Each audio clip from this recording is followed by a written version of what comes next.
আলহামদুলিল্লাহ আলহামদুলিল্লাহ ওয়াসসালাতু ওয়াসসালামু আলা রাসূলিল্লাহ আম্মা বা'দ। আজকে আমাদের আলোচনা হলো উত্তম স্ত্রী নির্বাচন। একজন উত্তম স্ত্রী দুনিয়ার বুকে কারোর জন্য সুখের আকর।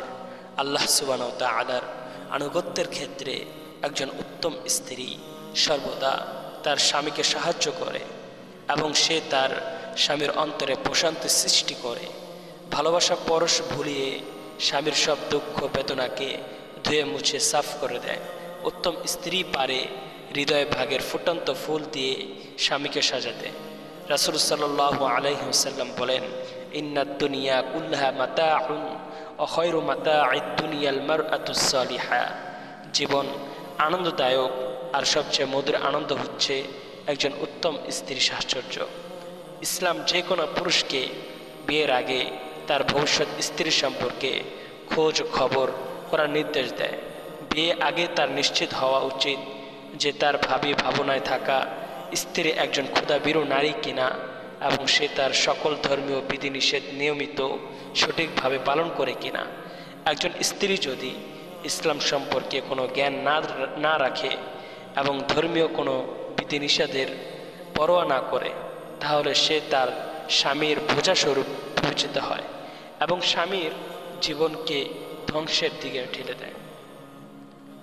রাসূল সাল্লাল্লাহু আলাইহি ওয়াসাল্লাম একজন পুরুষকে নিজের ভবিষ্যৎ স্ত্রীর নির্বাচনের সময় তার চরিত্রের ধর্মীয় দিকগুলো বিবেচনায় রাখা প্রতি ব্যাপক জোর দিয়েছেন। কারণ একজন তাকওয়া সম্পন্ন নারী তার স্বামীকে সবসময় ধর্মীয় কাজে সহায়তা করে থাকে। আর দ্বীন ইসলাম একজন ব্যক্তির জীবনে সবচেয়ে গুরুত্বপূর্ণ বিষয়। রাসূল সাল্লাল্লাহু আলাইহি ওয়াসাল্লাম বলেন, আল্লাহ সুবহানাহু ওয়া তাআলা যদি উত্তম স্ত্রী প্রদানের মাধ্যমে তোমাদের কাউকে বরকতময় করেন, তাহলে তিনি সেই ব্যক্তি তার দিনের অর্ধেকের ব্যাপারে সাহায্য করলেন। কাজেই তোমরা তোমাদের বাকি অর্ধেকের ব্যাপারে আল্লাহ সুবহানাহু ওয়া তাআলাকে ভয় করতে থাকো। হযরত সাদ ইবনে আবি ওয়াক্কাস রাদিয়াল্লাহু তাআলা আনহুর রিওয়ায়াতে বর্ণিত আছে, রাসূল সাল্লাল্লাহু আলাইহি ওয়াসাল্লাম বলেন, চারটি বস্তু মানুষের সুখের কারণ: একজন উত্তম স্ত্রী, একটি বৃহদাকার বাড়ি, একজন উত্তম প্রতিবেশী ও একটি আরামদায়ক বাহন। আর চারটি বস্তু মানুষের কষ্টের কারণ: একজন খারাপ প্রতিবেশী, একজন মন্দ স্ত্রী, একটি অসান্ধ্যকর বাহন ও একটি ক্ষুদ্রায়তনের বাড়ি। রাসূল সাল্লাল্লাহু আলাইহি ওয়াসাল্লাম বলেন, কিলা লি রাসূলিল্লাহি সাল্লাল্লাহু আলাইহি ওয়াসাল্লাম আইয়ুন নিসাই খায়রুন?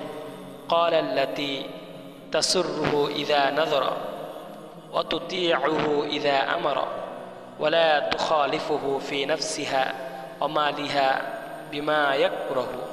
তোমাদের মাঝে সেই নারী সর্বোত্তম যার স্বামী তার উপর সন্তুষ্ট, যে তার স্বামীর নির্দেশ অনুযায়ী কাজ করে এবং স্বামীর অনুপস্থিতিতে নিজের ব্যক্তিত্ব আচরণ ও সম্ভ্রমের ক্ষেত্রে স্বামীর প্রতি বিশ্বস্ত থাকে। রাসূল সাল্লাল্লাহু আলাইহি ওয়াসাল্লাম আরও বলেন, তুনকাহুল মারআতু লিআরবাঈন: লিমালিহা ওয়া লিহাসাবিহা ওয়া জামালিহা ওয়া লিদীনিহা ফাযফার বিযাতিদ দীনি তারিবাত ইয়াদাকা। চারটি কারণে তোমার কোনো নারীকে বিবাহ করো। চারটি কারণে তোমরা কোন নারীকে বিবাহ করো? কারণগুলো হলো তার সম্পদ, তার পারিবারিক মর্যাদা, তার সৌন্দর্য ও তার দিনদারিতা।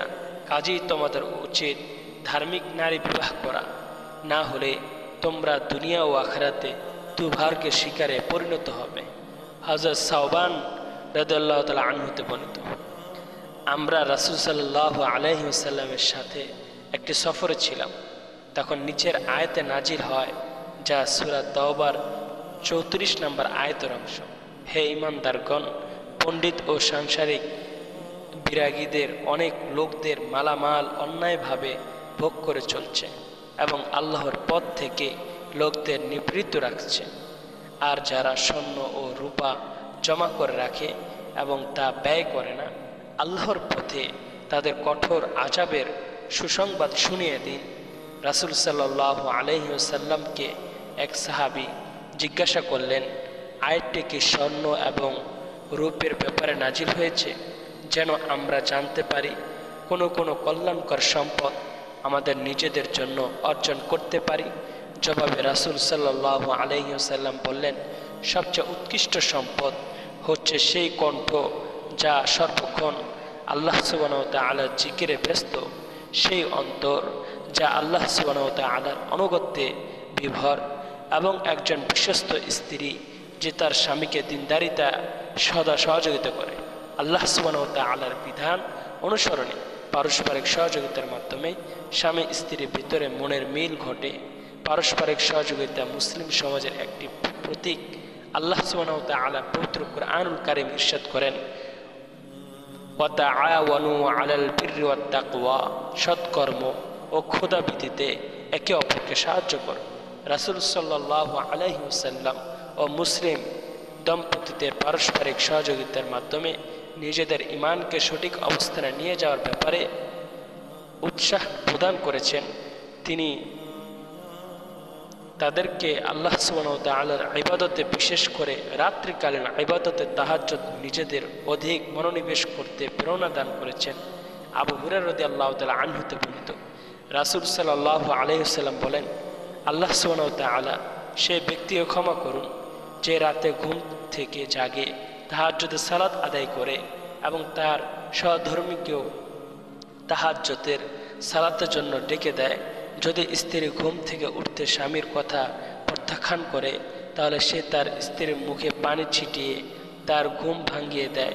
আল্লাহ সুবহানাহু ওয়া তাআলা সেই নারীকে ক্ষমা করুন যে রাতে ঘুম থেকে জাগে, তাহাজ্জুদের সালাত আদায় করে এবং তার স্বামীকেও তাহাজ্জুদের সালাতের জন্য ডেকে দেয়। যদি স্বামী ঘুম থেকে উঠতে স্ত্রীর কথা প্রত্যাখ্যান করে, তাহলে সে তার স্বামীর মুখে পানি ছিটিয়ে তার ঘুম ভাঙিয়ে দেয়। আবু সাঈদ খুদরি রাদিয়াল্লাহু তাআলা আনহু হতে বর্ণিত, রাসূল সাল্লাল্লাহু আলাইহি ওয়াসাল্লাম বলেন, যখন একজন ব্যক্তি নিজে রাতে ঘুম থেকে জাগে এবং তার স্ত্রীকেও ঘুম থেকে জাগিয়ে তোলে, আর তারা দুজনেই একত্রে 2 রাকাত তাহাজ্জুদের সালাত আদায় করে, তখন তারা দুজনেই যেসব নর নারীর অন্তর্ভুক্ত হয়ে যায় যারা অধিক হারে আল্লাহ সুবহানাহু ওয়া তাআলাকে স্মরণকারী হিসেবে পরিচিত। আল্লাহ পাক রব্বুল আলামিন আমাদের সবাইকে এই বিষয়ের উপর আমল করার তৌফিক দান করুন। আমিন ইয়া রাব্বাল আলামিন।